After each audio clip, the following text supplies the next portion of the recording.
আসসালামু আলাইকুম, সবাই কেমন আছো? আশা করি সবাই অনেক অনেক ভালো আছো।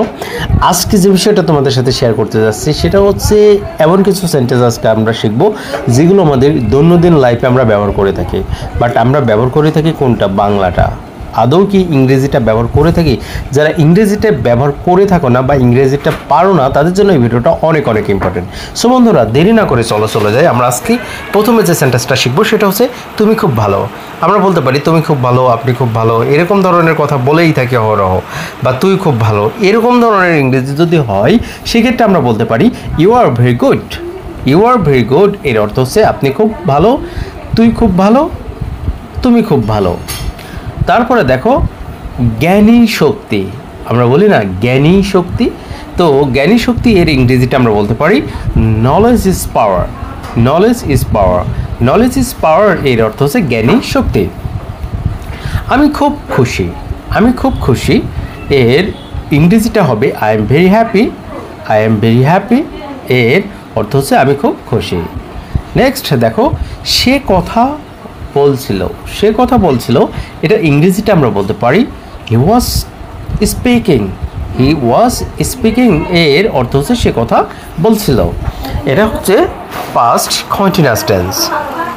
আমি শীঘ্রই আসবো।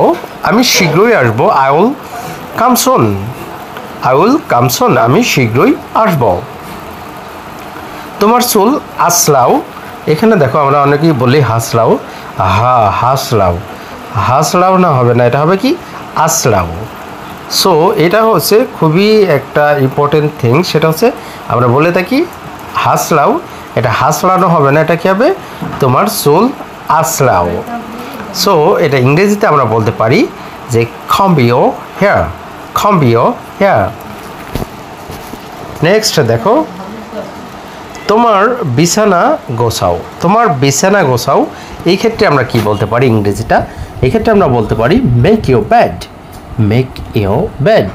মেক ইউর বেড এর অর্থ হচ্ছে তোমার বিছানা গোছাও। আমি এখানে থাকবো।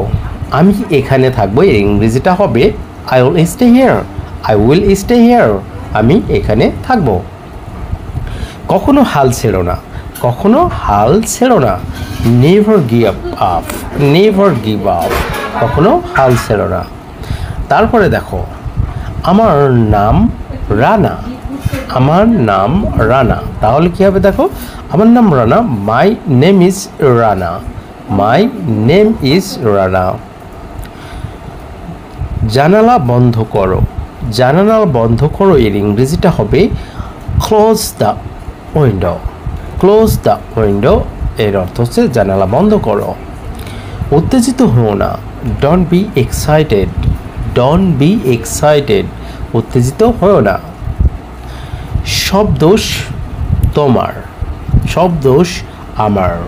এভাবে যদি আমরা বলি it's all your fault. It's all my fault, মানে সব দোষ তোমার, সব দোষ আমার। এভাবে বলতে পারো ইটস অল মাই ফল্ট, অথবা বলতে পারো ইটস অল ইউর ফল্ট। সব দোষ তোমার। এটা বেশি ব্যবহৃত হয় তোমাদের। এটা কিন্তু কথায় কথায় বেশি ব্যবহার করে থাকো যে সব দোষ আমার। এটা ইটস অল মাই ফল্ট এইভাবে কিন্তু তোমরা বলতে পারো। তারপরে দেখো আমি খুবই ব্যস্ত। I am very busy. I am very busy. আমি খুব ব্যস্ত। চলো একসাথেই হই।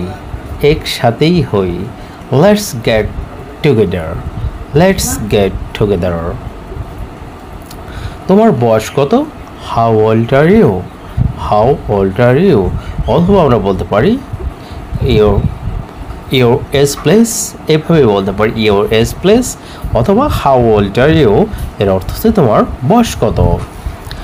সকালের নাস্তা খেয়ে নাও। Have breakfast. হ্যাভ ব্রেকফাস্ট মানে সকালের নাস্তা খেয়ে নাও। তাকে গালি দিও না। Don't অ্যাবাউজ him. ডোন্ট অ্যাবাউজ হিম মানে তাকে গালি দিও না। আমার কোনো আপত্তি নেই। I don't mind. I don't mind এর অর্থ হচ্ছে আমার কোনো আপত্তি নেই। আমরা কথায় কথায় বলে থাকি যে এটা কি তোমার কোনো সমস্যা আছে না? আমার কোনো সমস্যা নেই বা আমার কোনো আপত্তি নেই। চলো একটা গেম খেলে। Let's play a game. Let's play game এর অর্থ হচ্ছে চলো একটি গেম খেলি। তুমি খুব খারাপ, you are very bad, you are very bad. আমাকে ওখানে পাঠান, send me there, send me there. তেমন গুরুত্বপূর্ণ কিছু না, নাথিং সিরিয়াসলি, নাথিং সিরিয়াস। তেমন গুরুত্বপূর্ণ কিছু না। আমি টেনিস খেললাম, আই প্লেড টেনিস। স্বাগতম, স্বাগত, স্বাগতম ফিরে আসুন, ওয়েলকাম ব্যাক। স্বাগতম ফিরে আসুন বা ফিরে আসো, এভাবেই কিন্তু আমরা সেন্টেন্সগুলো তৈরি করতে পারি। সো ডোন্ট বি এক্সাইটেড, বেশি উত্তেজিত হও না, ইংরেজিগুলো ভালোভাবে শেখো। ভালোভাবে শিখলেই তোমরা এরকম ধরনের ইংরেজিগুলো যদি এইভাবেই প্র্যাকটিস করো যে রেগুলার এই সেন্টেন্সগুলো দেখো তুমি রেগুলার কিন্তু তোমরা ব্যবহার করে থাকো, এই রেগুলার ব্যবহার করে থাকো কিন্তু ইংরেজিটা পারো না।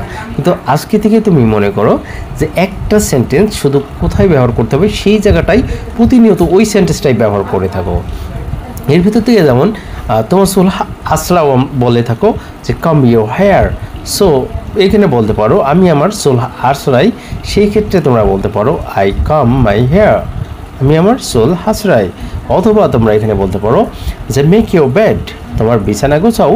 এখানে প্রতিদিন তোমার ফ্যামিলি যে বিছানা গোছায় তাকে বলতে পারো মেক ইউর বেড। এভাবেই কিন্তু তোমরা ইংরেজিটা প্রতিনিয়ত এগুলো ব্যবহার করতে পারো তোমাদের ডেইলি লাইফে।